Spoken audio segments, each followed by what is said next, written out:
Hello, and you are listening to Bill Murphy's Red Zone podcast.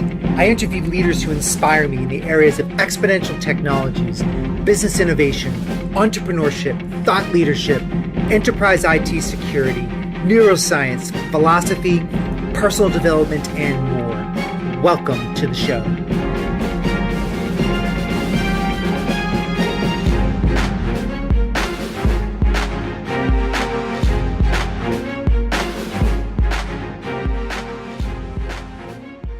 Welcome back to the show, everyone. This is Bill Murphy, your host of the Red Zone podcast. Today, my guest is Professor Joyce Benenson, who's a professor of psychology at Emmanuel College in Boston and an associate member of the Human Evolutionary Biology department at Harvard University. She has studied children's interactions since she was 19 as an undergraduate at Duke.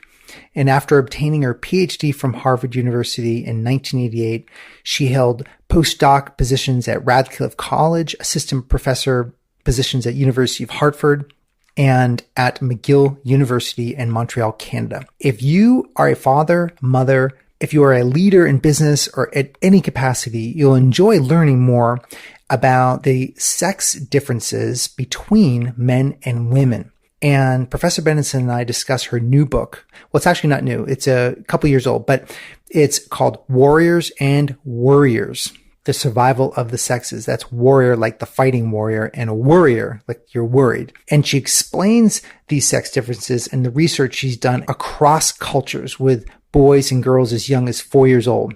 And while you're listening to this, think about these differences having been programmatically arranged over the past 200,000 years, that we are in many respects have like a biological imperative to fulfill some of the native instincts we have as men and women and as boys and girls. For example, some of the questions I want you to ask yourself while listening: why do males fight and compete so much? Is there some evolutionary need that prompted this? And then why are girls and women spending so much time, energy, and resources discussing other people's weaknesses? And then would this have helped with their survival? And why do men like to fight and compete with each other?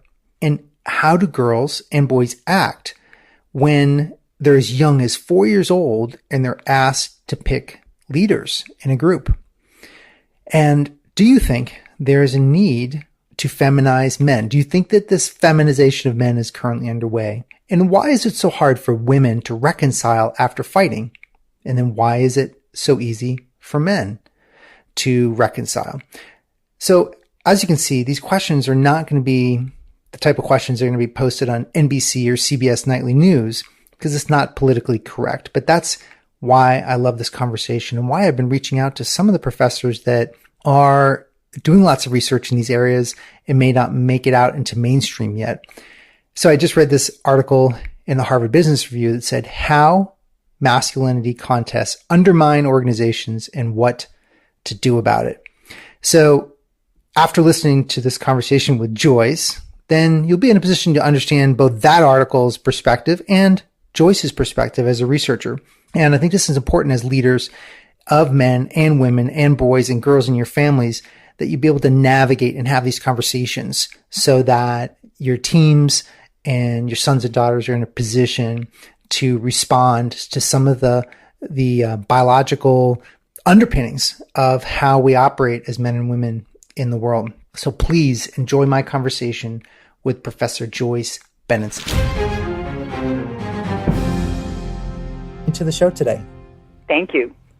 All right. Well, I know that we've had a little bit of time to talk before we jumped on here, and I think what a good way for my audience to learn a little bit about you is, well, let me first tell everybody how I met you. So I met you through a combination of different books that because I like to bring the best leadership material to my listeners. And through a lot of the books I read actually reference the research of where they got their thesis from or how they're building it into their thesis. And that's what led me to yourself. I got it from a book, Top Dog, which was a super interesting book. And that led me to yourself. And maybe just tell everybody about what you do today. Where do you spend the predominant of your time in your research? And if you could share that with my audience, that would be a great start. Okay, well, I'm really interested in the social structure of human beings because if you look at non-human beings, researchers are always documenting their social structure. And what does that mean? It means within a community, who affiliates with who competes against who, where are the bonds the strongest, where are they the weakest. So I guess I find it much easier to understand non-human primates. It's simpler. Nobody yells at me and says, oh, but they're socialized that way because they're non-human. So even though there definitely is socialization, it's not through TV or on the social media or anything. So a lot of the researchers I work with study chimpanzees, study bonobos. Those are our two closest genetic living relatives. And I guess my life's work has been taking their findings and creating research paradigms so I can look at children and adults and see if what they're finding with non-humans also applies to humans. And as I mentioned, a lot of that has to do with what are the relationships that across societies humans generally form.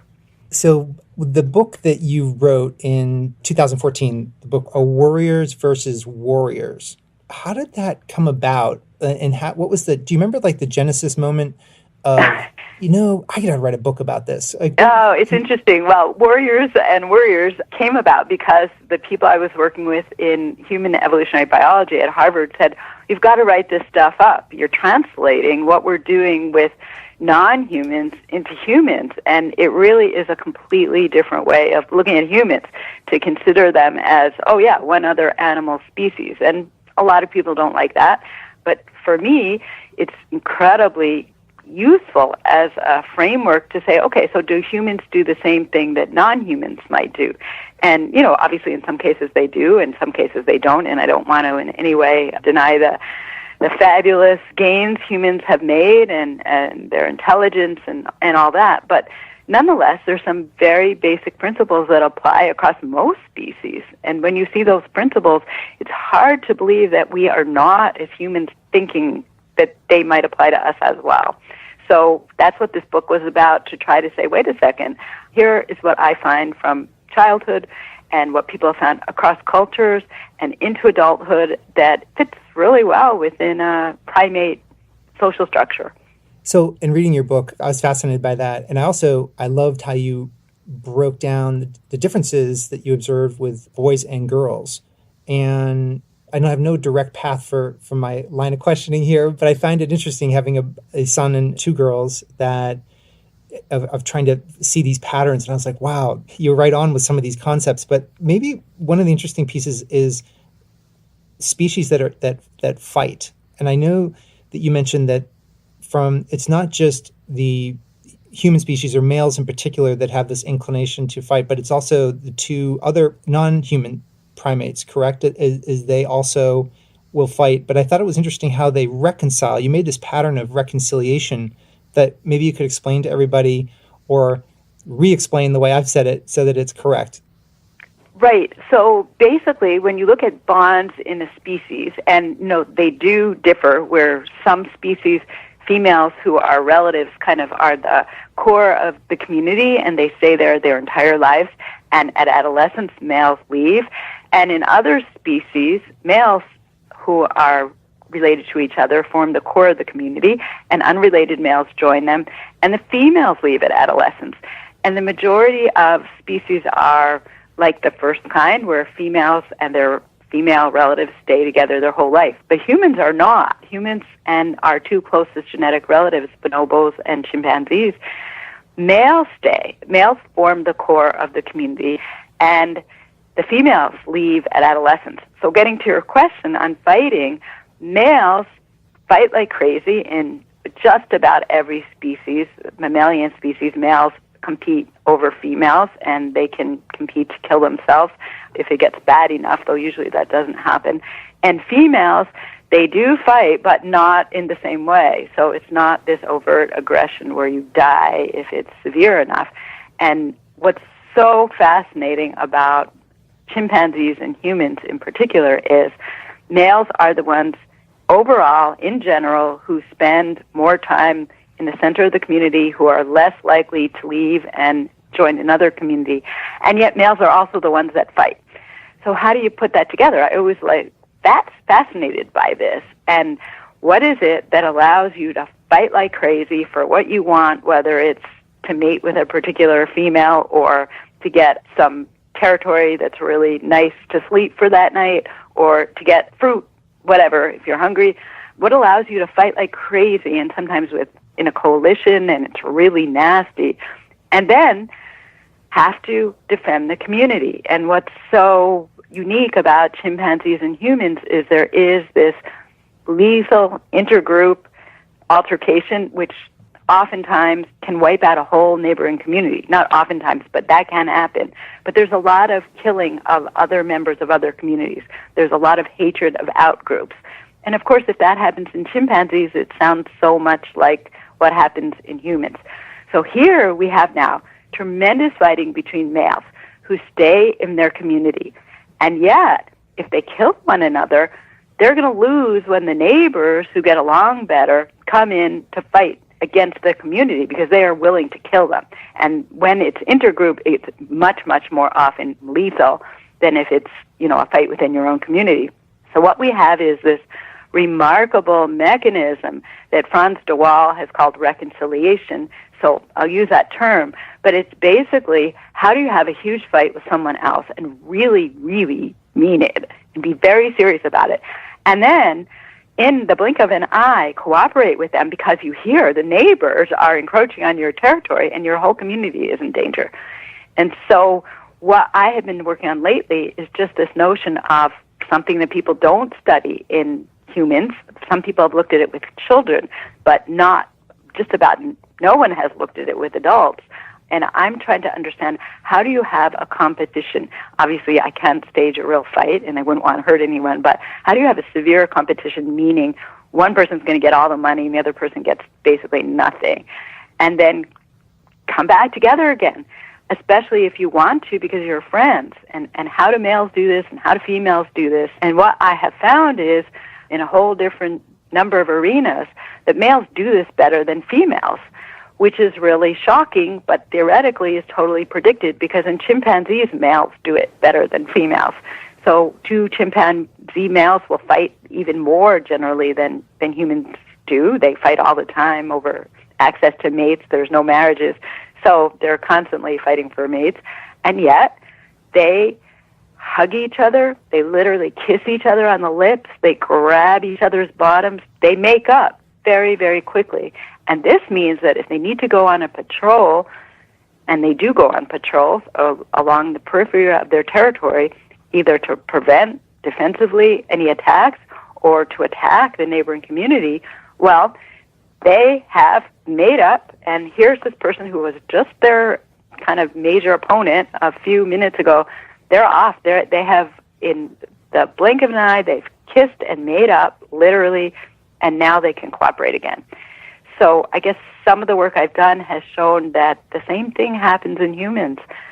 Unbelievable, because I never believed it myself, but when I watch it happen, because I can do this experimentally, and I did it with a bunch of sports competitions that paper 2 years ago got a lot of press attention around the world, that after a sports competition or after a non-physical competition, males, they will fight like the devil. They care tremendously to win. Each one wants to be better than the other, whether it's tennis or it's boxing or it's some kind of intellectual competition.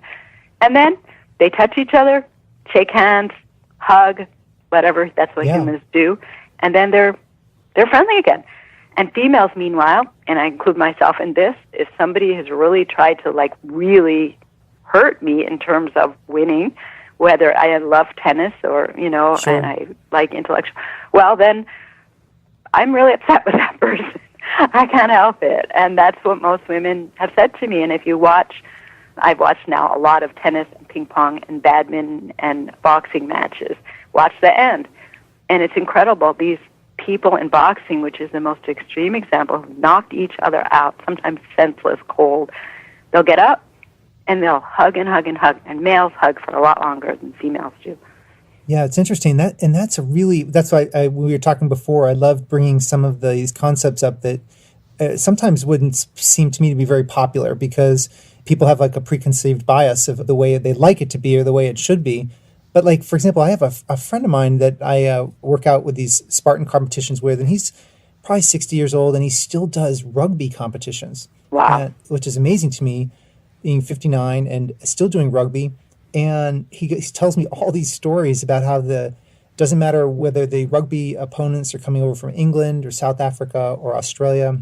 He goes, Bill, we will get in the most knockdown, drag-out contests, because after every contest, it's a tradition. We all get together as teams. There's beer flowing, and they're all basically best friends after a pretty violent interchange on the field. That to me, as a woman, is very hard to understand at an emotional level, because I don't do that. And I think, many years ago, I did a lot of interviews with young children, and I mean from age 5 through 15, and they reported what I understood, which was that, you have a fight with your best friend, well, that relationship's over. You're going to find another best friend, because that's just too much. The friendship doesn't take it.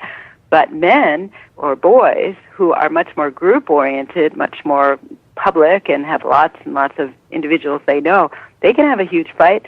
They can forget about it afterwards. They can make up, or they can find a third party. They can make up later if they don't come across the person right away. They don't end the friendship.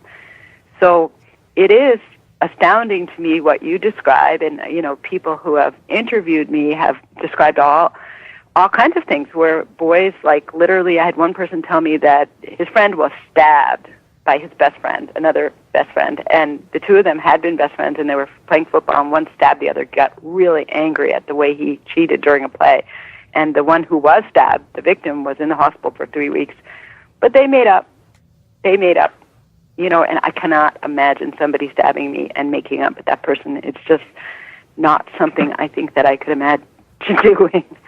Yeah, it's fascinating. And maybe as a context, as a setup, I love your explanation of the frameworks you've noticed with girls and women, and how, and I'm not sure if you use the word dyad or the essentially group versus one-on-one relationships. Yeah, dyad is a good word, or pair, yep. So could you kind of set that up I think you set up the male side of the fence. I'd love for you to set up the female side of the fence for our conversation about what you've observed from non-human to the human traits that you've observed that are similar. Yeah, absolutely. Well, I started my research, and I've done a lot of research with children, and even as young as you can look, when children start interacting with peers, girls are much more interested in a very intimate one-on-one relationship that's fairly isolated. So this becomes more prominent by middle childhood. But it's not that girls don't have as many friends as boys or aren't as sociable as boys, but with peers, girls want a certain kind of relationship, and it seems pretty universal. Again, I have to be fair. We haven't done, a lot of what we call weird society, Western, industrialized, educated societies. But what you see in every time I've looked is this real desire for intimacy, for closeness, and for equality with unrelated girls. And this is a key thing, or unrelated women, if it's older. This is a key thing, because I think that across primate species and even other mammals, you have females who are really, really invested in their biological relatives. Number one, when they get to be a mother, in their children, and of course in grandmothers who raise the mothers and will help raise the children. And as a child, even as a young child, girls around the world, I've seen them in Uganda, are taking care of little tiny babies. As the girls are as young as 4, they have the baby on their back and they're walking around, and they like it. Girls are incredibly hardworking. We do, the majority of hard work, unasked oftentimes, or with very little asking. And boys, in contrast, don't like that. They're not as attracted to family chores. They want to go off with their peers. So just to expand on what you were asking me, when it comes to peer relations, we have these dyads for girls, and they're equal. It's really important they're equal. Girls do not like competition because that can lead to unequal outcomes. And, it's very important. We're the same in every dimension. And this happens at work, and it happens in preschool, and it happens, just about any context that you find women, which makes it hard, obviously, in a sports match when you lose, or sometimes, obviously, when you win, too, because you don't want to ruin the relationship. But that's wonderful when it comes to family, because then you can be really, really intimate. You can take care of others, and it's really clear by generation who's in charge. You don't have to compete, because when you're the mother, you're not competing with your kids. You're much bigger, you're much older, you're much wiser, and you know everything they need to keep them alive. So what we have both ways is mothers and daughters, and daughters and grandmothers, and so forth, having these very easy, very tight, very close bonds. And even if a daughter might marry into another community, she keeps up. So she keeps up, unlike chimpanzees or bonobos. We humans keep up with our natal families. In contrast, males are not so interested in their families. They might maintain relationships with them throughout their lives, usually do. But, both boys and men, as soon as they can go, they go. Who's the farthest from the schoolyard? I've never been at a school where it hasn't been the boys. They're at the periphery. They're at the territory boundary. And then when it comes to peers are incredibly attractive. And what do they like to do? In big groups, they like to compete. I've talked about this. Form hierarchies. I haven't talked about that as much. And the hierarchies change depending on who's good at the task. So skill is everything. And because these are not your relatives, you've got to be flexible, or it's not going to work, because there's so much fighting. You've got to be able to make up and keep that bond going. But with female humans who are so close to their families, a peer is a little bit complicated. Did you say it appears complicated because a peer, So a same-age girl for a human girl is complicated, because her number one tie, a girl's number one tie, women's number one tie, it's to our families.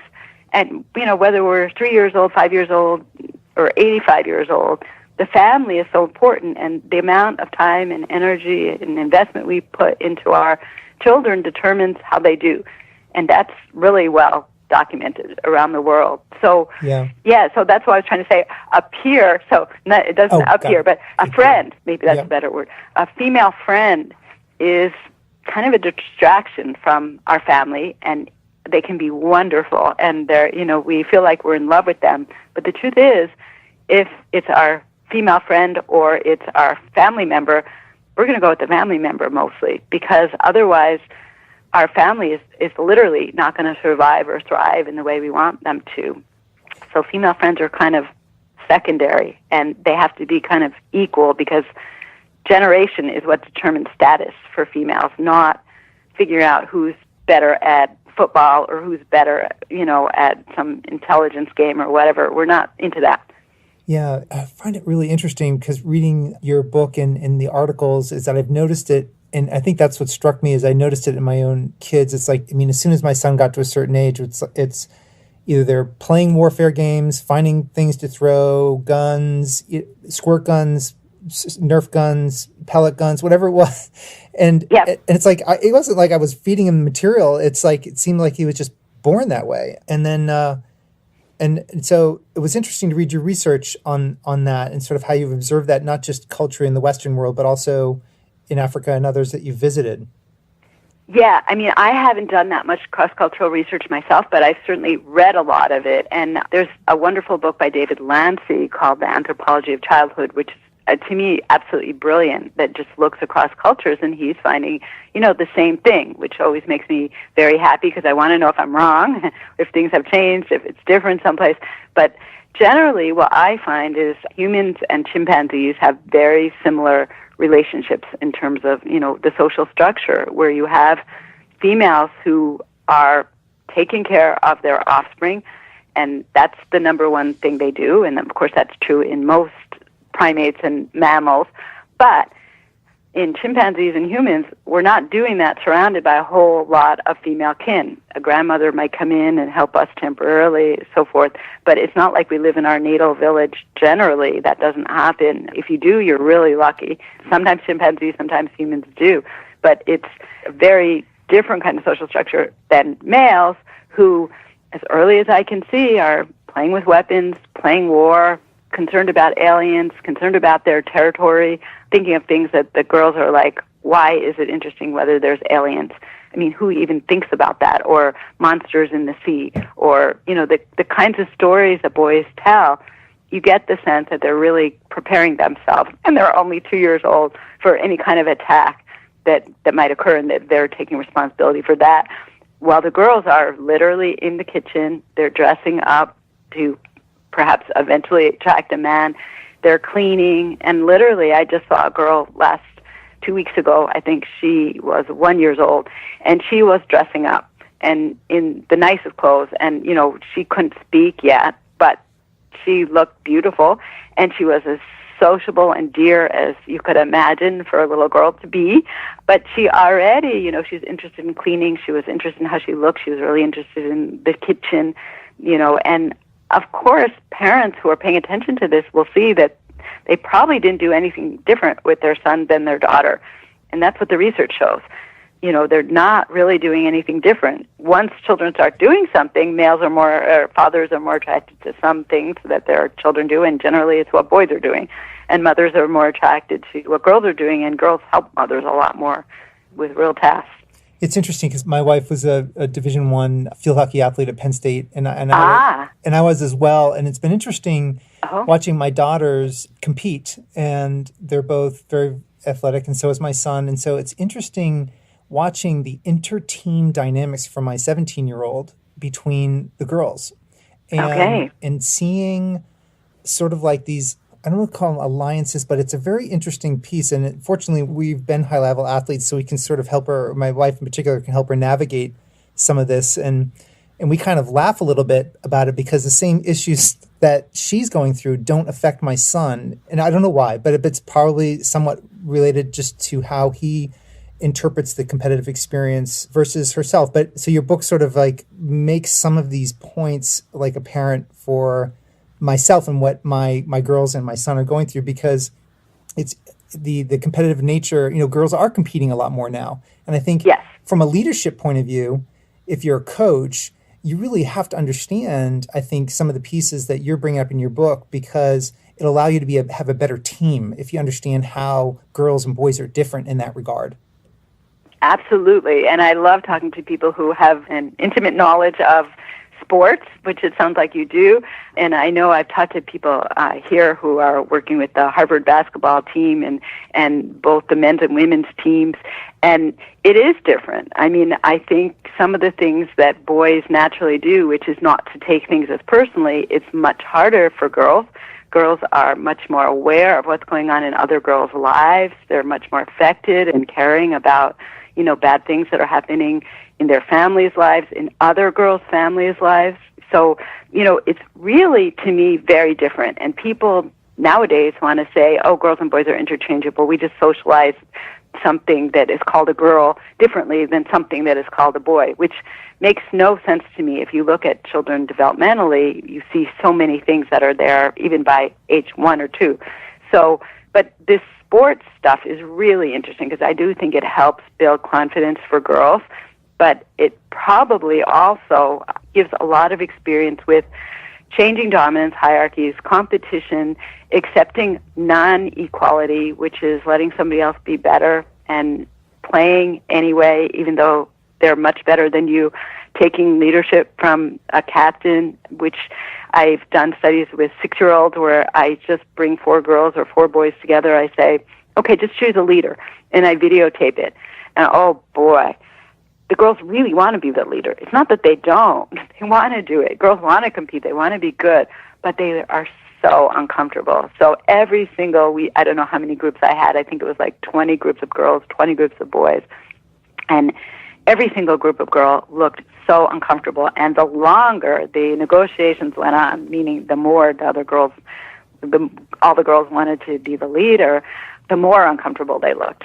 So we had raters who didn't know anything about what we were doing, and we just had them rate, all of the different groups. And the differences were just striking. The girls are scratching and, closing their eyes and hunching down. But they want to be the leader. They're raising their hand. No, I want to be the leader. And the boys are like screaming and yelling and even pushing to be the leader, and it's fascinating. So I do think that if we really want to help girls do better, and I think this world needs a lot of help now, and I think women values, which are very tied to keeping people alive, are absolutely critical. So therefore, I think if we need to help women somehow to accept not being the best and to accept not having a friend who's an exact equal, but being friends with people who are much more dominant. And I think politically right now in the United States, women are playing much more of a role. At least that's what you read in the paper.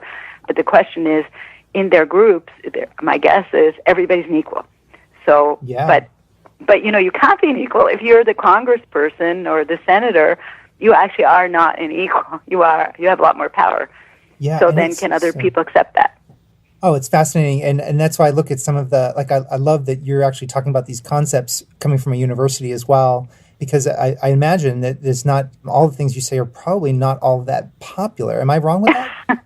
No, you're absolutely right. Nobody wants to hear what I say. They try to bury it. They look green. Even, people in my field, they can't stand it. They want it to be that everybody is, great at everything. For whatever reason, people want the two sexes to be exactly the same. I don't know why this is. I mean, the one thing I can say is men are dominant to women in this world. In every society we look, I know there's one or two exceptions, but I mean, it's just so strong. It's the same with most mammalian species. I think there's about 8 where females are equal or more dominant to male out of, thousands. So that's true. And therefore we have men who are harassing women, boys who are harassing girls, and it's horrible. And girls and women suffer terribly. My question is, okay, how do we get the girls and women to get together, to share their experiences, and to stand up to the boys and men? Because I know we want to get boys and men to stop doing this, and awareness is being raised, and that's really important, and it would be great if they stopped doing that. But if you believe, as I do, that there is something biological that makes the bigger member of the species dominant, or even at age 4, before boys are much bigger than girls, they're still dominating the girls. If you want to do that, I really think we need to raise girls' consciousness and women's consciousness about how we maintain the dominance hierarchy, which probably is biologically rooted, but can always, as humans, be overturned. It just needs women and girls standing up for each other, and that's hard to do when you have children at home who need you, when you have, elderly parents who need you. We take care of so many people, and it's just hard to do everything. Yeah, I think there's a fear for when someone brings up a concept like you are, and it's not politically correct, which I love. And what I think is really great is that when you become self-aware and we bring some concepts that aren't popular, it actually helps us. Like, I would use this, to me, is incredibly positive for my daughters, because if they're aware of how things can play out and don't have to be unconscious to it, then they're not at the mercy of 200,000 years of biology, and they can sit there and go, maybe I'm going to make a different choice here, and I don't have to go with this kind of default, but maybe I can try to craft a different way of approaching it. Is that how you are ultimately thinking that this might shift?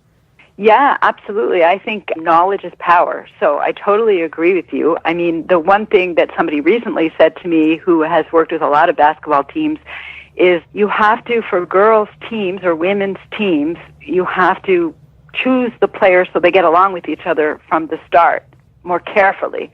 The boys and men's teams, they find it easier just to get along with whoever happens to be there. Not to say there aren't men who hate each other, but generally you can play really well with somebody you hate if you're male. It doesn't disrupt the quality of the team. You can make up even if you had a huge fight or disagree vehemently over something, and it's much harder for girls and women. Now, knowing that, if you can focus on the team and be aware it's harder for you to do that than, your brother, that can be really, really positive. So here's someone you hate her guts, but nonetheless, she's a really good player. She's a really good member of the team.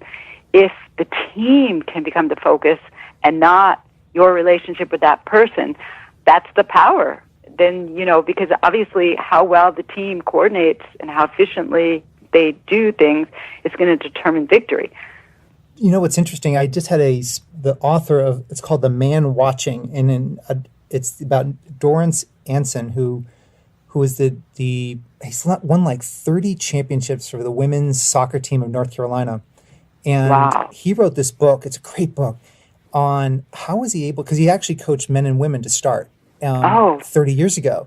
And so he reverse engineered, and they found out, like, well, how was Dorrance able to get these ladies for such a long period of time? I mean, not like second, third, fourth, fifth place, but I'm talking like number one position, all United States women's soccer, like all the major athletes that we knew in women's soccer came through his program. It's just stunning. What he did, though, is, I'm going to really super simplify this, but he figured out that he had to relate to them as human beings. So he couldn't say, let's go charge the hill. He actually had to know, he spent time writing, like, for example, for every senior, regardless if you sat on the bench for 4 years or if you were a major contributor, got a letter and a rose at the end of every season, publicly in front of all. And there were one-page letters he wrote. He spent all night long writing every single senior. Wow. And basically say why you're so great, why the experience here was so great for the coach and for the team and for the school, and then it was a rose ceremony. And that is so nice. And that's putting in some equality there. Yep. That for us females is just treasured when we're with unrelated females. Whether they're... Yeah. It didn't matter whether, exactly, if you were kind of on the bench and just came there but just couldn't quite raise your performance. But then he created these really intensely competitive situations that were very public, meaning that if you got points throughout the week for how you did in the variety of different exercises, but it was very public and it was very binary. Like if you got 10 points, if the starting 11 people were all based on who had scored the most points throughout the week in these different drills and exercises and such. So it was very competitive from the sense that everybody it wasn't like he played favorites. I guess that was the major thing, and is that he didn't say, oh, well, these are the 11, but number 15, you had an off week, you're going to bump off number 8. It was all very binary, but then he had the human relationship piece, which was the rose piece. And then that's lovely. And he took some of that out of his control by just saying, okay, this is how we're going to do it, and it's very, very fair. So, that makes sense. It really does. Does that match to what it sounds like it does kind of match to what you're observing? Well, I mean, what you're describing from my perspective is a way to work with groups of girls or women and make it so that it's not so painful to have some kind of dominance hierarchy. That's what you're doing by putting in equality through the roses and thank you letters, and by saying, okay, this is purely not my decision who's going to be on top and who's going to be on the bottom. It's coming from you. So it's really out of my hands, and I appreciate each one of you for who you are. And I wouldn't have you here if I didn't think you were really good, no matter where you stand. That's really, really great. Now, whether men and boys coaches do something also, because of course I'm sure, not being a male, I can't know the clinical motion of it, but I'm sure it feels bad to screw up and to not be even close to the top, or to be at the top and then lose your position.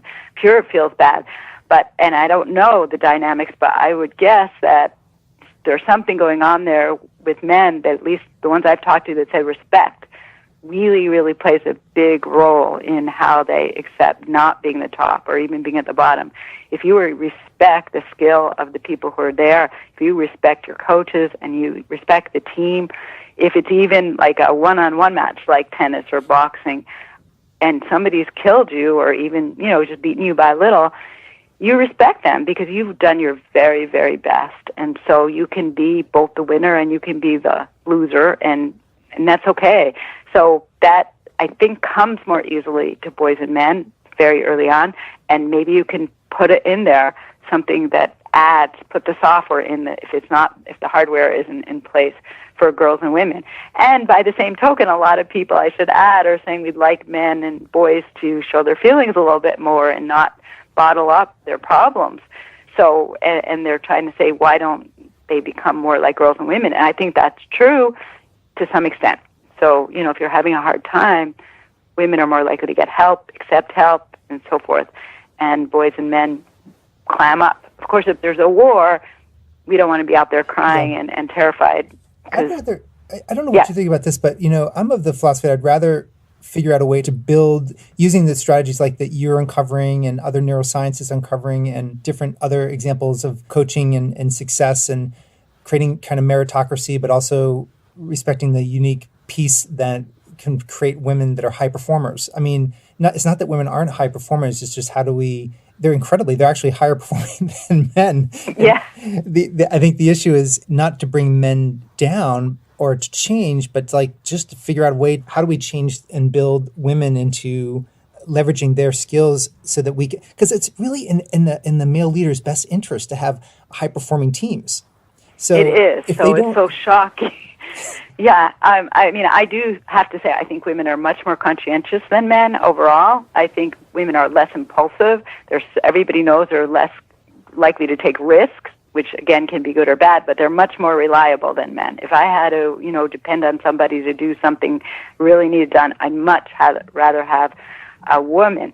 And that's why girls are the caretakers at home, because at least across societies, mothers say they ask their sons and their daughters to help out. But who's reliable, who's more conscientious? Their daughters. So the heck with the sons, because they don't want to, waste their time, and it's too important. But the issue of female leadership, which is critical because women do have tons of skills, and it's to some extent a different skill set than men do, and certainly a different set of values, which is really important for the world, maybe now more than ever, for the world to survive climate change and wars and so forth. We need women. But the problem is I do think it is a zero-sum game. And so somebody's going to be the leader, and that means somebody's not going to be the leader. And I do think it's hard to get away from hierarchies. And the question is, for a woman who wants to be a leader, a lot of the other women don't want to be led by a woman. They'd much rather be led by a man, because that's the dominant hierarchy, and women don't naturally like inequality with unrelated other women. So, and men, of course, they want to be on top too, and they're feeling really bad right now because in school they've never done as well, from grade school up as girls and women. But at least men have a lot of skills, and they're more skilled in certain areas, much more skilled than women, and that's really important. I mean, I still haven't had a female handyman come fix my drain, and I need that. That's really critical. So there's a lot of things men know that women don't too. So I don't want to say that's not true. That is true. But the question is, it is a zero-sum game who is at top, and if in almost every species, males are the ones that are dominant, then probably there's something built into our brains that makes women and girls say, this is not that important to me. If he wants it, all right, let him have it. And whether you're 3 years old or, 50 years old CEO, you just don't think that's that important, who's going to be the dominant one. You just want things to go well. But men and boys do care who's the dominant one. It is really important to them to be in that position. So I think people are neglecting to think about the biology of the fact that in chimpanzees, every single adolescent male makes sure he becomes dominant to every single adult female in the whole community. So, and that happens a little bit with adolescent males and humans too. They want to be better than the women.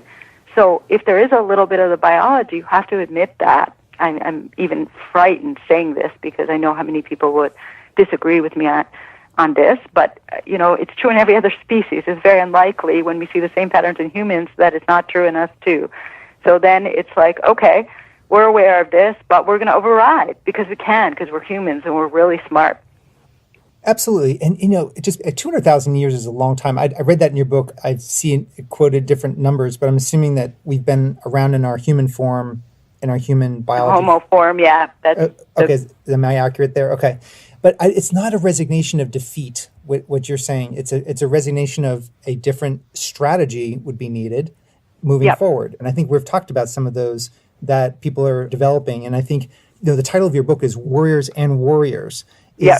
And is the ultimate theme there? Are you saying that first of all, do you think there's a gene that is... No, this is, to me, when biologists look at the genome, there's thousands and thousands of genes that are different in the brains of males versus females. I mean, people don't want to believe that, but that's true. I mean, David Reich has a new book on that. He's, it's just like, that's not just, it's on many other things, but that's one of them. And it's like, what are people thinking? This is not a gene. This is, very complex neuroanatomy.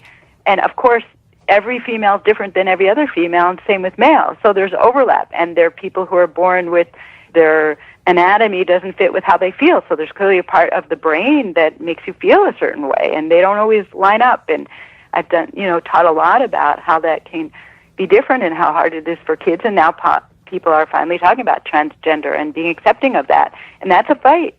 And it's wonderful because people can do that. They don't have to make fun of somebody who it doesn't all fit together. And there are differences within all females and within all males. But nonetheless, I think, overall, men do like to fight, and it's not just one-on-one or within a small group. It's also in intergroup fighting. So there's two different kinds of fighting, and one is the dominance hierarchy within the community, and the other is against another community. And, that's what men like to do. And honestly, it's not that interesting to women. So it's, it's terrifying if there's another group that's going to come in and try to kill us. I mean, we're terrified and we want the men to do something about that, and some women are willing to do something about that. But the fact is, in the end, if you have children, if you're going to put anything above those children, the children are not going to do as well. And you can decide, okay, well, I'm not that good a mother, and a lot of women feel like this, and so therefore I'm going to hire somebody who I think is really, really good and take care of my kids. And if you choose the right person, that's fine. That'll work if you have the money to do that. A lot of women don't. And, so then everything they do that's outside of their children's lives, when their children are having a hard time, it's going to just make it harder. So the worrying part of my title is women usually are at work thinking about their kids, and men are usually at work not thinking about their kids, but more likely to think about another company that they're competing with, or somebody in the office they're competing with, or something like that, or maybe, their fantasy football league and how it's doing. I mean, that kind of thing, which it's not to say there are no women that do that or girls, but the differences are huge. They're just huge. So I think there's, thousands and thousands of genes that are different between men and women. So it's more the concept more, and the reason I brought that up is more because I'd read somewhere someone referring to this Compti gene of some sort, that they'd found some gene that was related to the warrior versus worrier instinct. So I just I don't, I don't think that it could possibly come down to one gene. It's too complicated for that. But, again, I don't know that kind of research. I'm not a geneticist, so I don't know. But my intuition strongly would be that there's many factors that lead to an interest in warfare, including risk-taking and the ability to reconcile really quickly with somebody on your side, and the enjoyment of the fight, of punching, and, now with modern missiles, with going long distances into others' territory and so forth. I don't think most girls and women are just interested in that. And there's tons of studies that show across cultures, boys are just not as interested in the crying baby or a vulnerable family member who's really sick, or, something sad that happens to you. I mean, it was very interesting because I was just talking to some friends, and, the one woman was talking about her divorce. She's been talking about this divorce for 35 years, the same divorce. And, we're used to it now. That's really something she's had a hard time with. But, I was talking to some men, and the 2 out of 4 of them had gotten divorced, and they went for, really long walk. Actually, Sebastian Junger is the one who told me this. He's a well-known movie maker and writer, and he said, nobody ever mentioned the divorce, and they were together for like 3 weeks, night and day, hiking, and this is not something that came up. And, it's a legitimate question. When you have a really bad problem, should you go to a therapist and talk about it for hours and hours and hours? And I just think it's very fair to ask, should you? Well, on the one side, you could say, yeah, you need to get it out. You need to be in touch with your feelings. You need to look over it. On the other side, you can say, you know what? There's some things you can't do anything about. Maybe distraction and time are the best things you can do. And just going over and over and over is an opportunity cost when you could have been doing something else that was more valuable to you. So there's just another example. No, I think that's fascinating. And that plays out in so many ways. And you just think about how just even in a short amount of time from 100 years ago, 150 years ago, forget 200,000 years ago, just we didn't even have air conditioning up until a certain amount. No. Like, it was a very different environment. Yep. We were either very comfortable or very uncomfortable most of the time. And that has to have an impact on how we processed the issues of today. Just weren't the issues of 150 years ago. I'm not sure we would have had the same access to go to therapists and stuff like that. And I'm not sure that really... We probably processed it by our hard work and by our having to constantly, we had to go find things to eat and to survive. So it's a very different, it's almost like right. a shock to our biology right now. Right. No, that's true. But I also think part of that is, in hunter-gatherer societies, and there are still a few extant communities like that, you have family around. If you're a female, you may be living in your husband's camp more likely, but nonetheless you can go see your mother or see your grandmother, see your aunt, see your sister, and you can talk to them and they're supporting you. So you're not all alone where there's, a husband who can make or break your whole life, and there's not that many other supports around. And I do think some of this is women being too alone. I mean, we shouldn't be so alone with our kids. We should have support of, our own mothers or other female relatives. So in some ways, even though you're saying, oh, look at all the great strides we've made, and that's absolutely true, I can also add, but look at what we've lost that would have made women more comfortable. And that's true, too, that women live in these houses separated from each other. I mean, hunter-gatherers, they couldn't get that because they really like being with each other and being with their family members and taking care of one another's children because they're their relatives, and then it's easier. You can trust them. So, Joyce, this has been fascinating. I want to respect your time. I know we're coming up on the hour, and I really enjoyed reading your book and your articles and really your parallels to the modern world we live in versus the parallels to biology, to our nearest non-human counterparts. It's a fascinating the conclusions that you're and the links and parallels that you're drawing. Great, I'm glad it's useful. And I think the more aware we are as people, as leaders, and as human beings, I just think that we can use our greatest cognitive skills to really understand where we are, and so we can map our pathways individually out and around.